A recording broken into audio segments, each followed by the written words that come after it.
So human nature is basically evil. It rejects God and it goes after its own evil desires. Now, what is God's nature like? Well, the Bible tells us who God is. And God, his very nature defines and flows from his nature truth, justice, goodness, love, mercy. All of those things are part of God's nature. And when we think of God, we think of his righteousness and his justice. The word justice actually means to give someone their due, to give them what they deserve, to give a man his due. In 1 John chapter 1, verse 5, it says, "This is the message we have heard from him and proclaimed to you, that God is light and in him is no darkness at all." In other words, God is perfect. God is light. He is pure. He is holy. The word holy means set apart, it means other. It means there is nothing in creation like God. And God himself defines perfect justice. In fact, when we think of giving a man his due, when we realize that human nature is evil, the question is, what is due us for our evil? And the answer is the justice of God. That is what we deserve. In fact, in Romans 6:23, just the first part of the verse, it says, "For the wages of sin is death."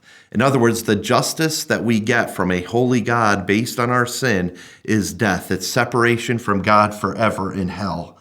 And you think of this, the problem with us, with human beings, is we want justice. We hate injustice. One of the first things we learned to say as a kid, if you're playing a game with another kid or the wrong team wins, you said, "That's not fair."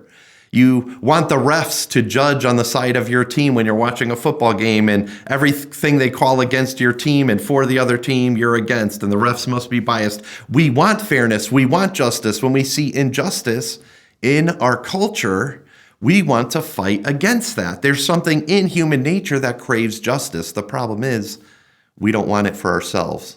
We want it for everyone else. And so when we think of God's character, that God's character is just, we have a problem with that when it's called out on us. And think about this.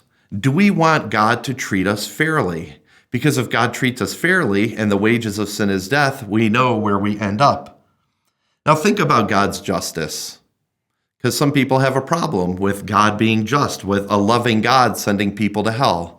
Well, what kind of God would, after all the crimes Adolf Hitler committed, or you could think of the worst person in your imagination. I think Adolf Hitler is pretty bad to serve as an example here.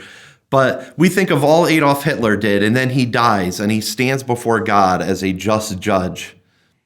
Should he get justice? Or should God say, "Oh, you killed 6 million Jews, you killed millions of other people and committed all these wars and all these atrocities, and, but come on in, it's no big deal." That would not be a just God. That would not be a God that is worthy of our worship. And so God's justice is perfect. We just don't want it applied to ourselves. In Galatians chapter 6, verse 7, it says, "Do not be deceived. God is not mocked. For whatever one sows, that will he also reap." Now that is the ultimate equity. That is the ultimate fairness.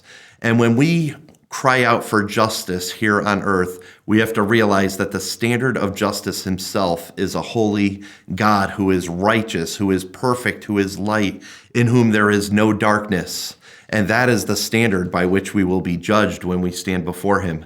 Thankfully, he also has mercy that tempers his justice and gives us a way out, gives us an alternative. And we'll look forward to talking about that in the next video.